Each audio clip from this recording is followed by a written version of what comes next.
Hello, everyone, and welcome to another story. When love meets confusion, healing begins. Understanding delirium versus dementia. Story of Grandpa Nnamdi. The Hamatan breeze moved softly across the red earth compound as Grandpa Nnamdi sat in his compound near the old mango tree. He had lived in the same village in eastern Nigeria all his life. People said he was strong like Iroko wood, rarely sick, always smiling, always humming old church hymns. He continued with his quiet life with Grandma Wakego, his wife of many years. Their children and grandchildren lived in the city, visiting only during Christmas or big family events. But this week, something was different. One morning, he came out with his wrapper tied wrongly, slippers mismatched, and a distant look in his eyes. As he tried to open the gate, he paused and whispered to himself, where am I going again? A neighbor, Mamuju, who was frying akara nearby, watched silently. She later whispered to another neighbor, "Have you seen Grandpa Nnamdi today? He looks confused. This is not normal. Hope it is not old age catching him suddenly." Grandpa Nnamdi is mixing things up. One woman whispered to another at the borehole. "I saw him pass my house 3 times yesterday," another added. "Something is not right. Maybe somebody is doing him spiritual something. No, maybe he's just forgetting things. Or is it that sickness that makes people talk anyhow?" But old Mama Obele shook her head. "This looks like sickness," she said. "He needs a doctor." Rumors traveled like Hamatan breeze, but nobody knew the truth. For years, Grandpa Nnamdi had avoided hospitals.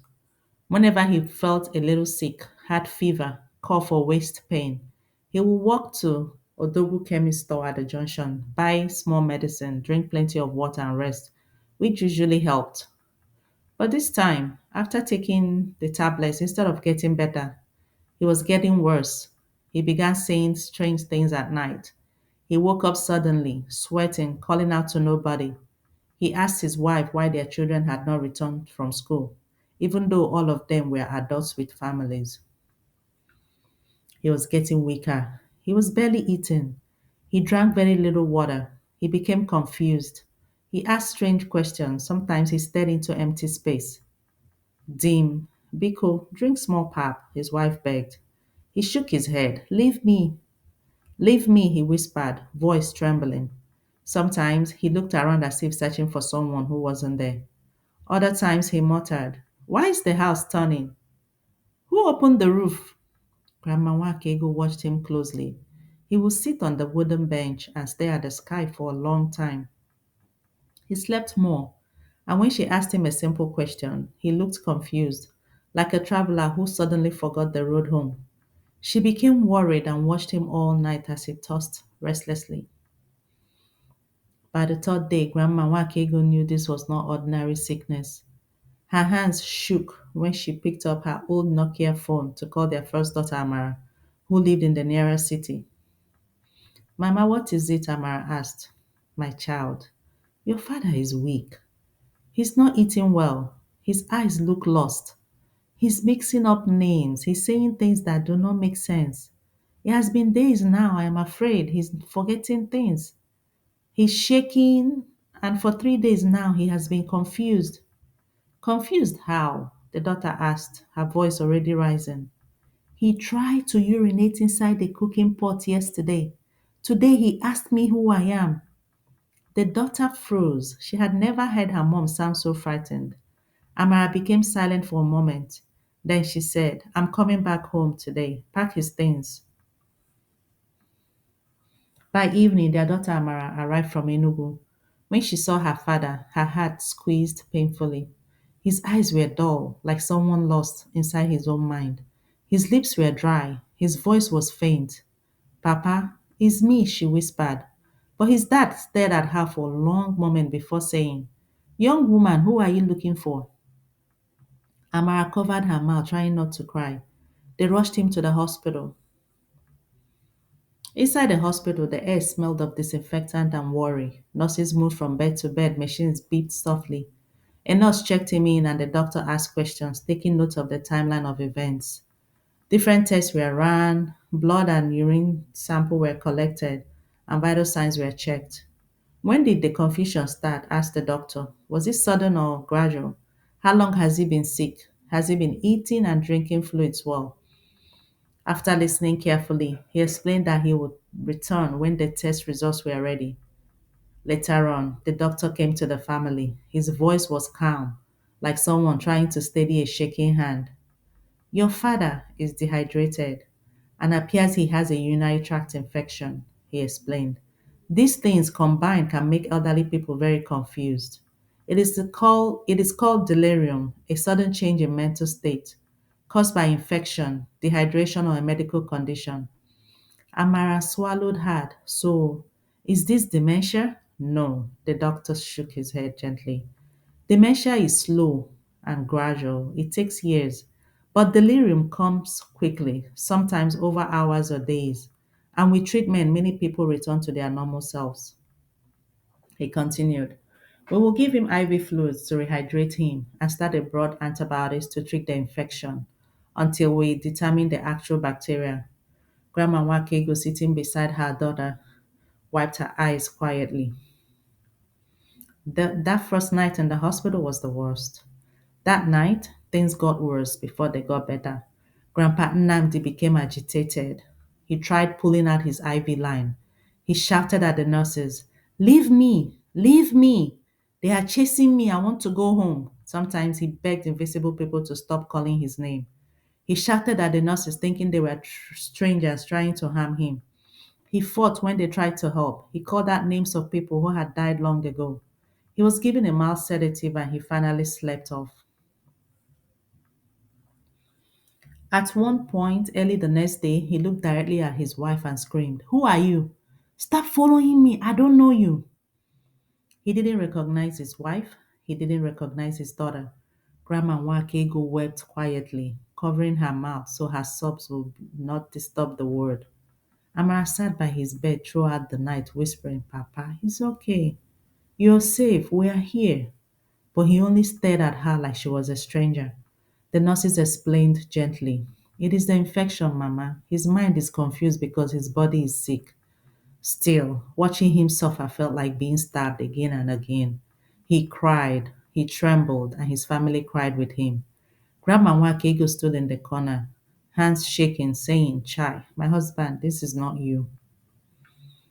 By the fourth day, something beautiful began to happen. He opened his eyes slowly and blinked at the bright ceiling. Amara, he murmured. Amara jumped from her chair. Yes, Papa, yes, it's me. He frowned as if trying to pull memories from deep water. What happened to me? Tears rolled down her cheeks. You were sick, Papa, but you're getting better. He nodded weakly and whispered, I was afraid. It felt like I was lost, far away. He looked at his wife properly for the first time in days. He called her name. Ego. She gasped. Excitement filled the room at the progress.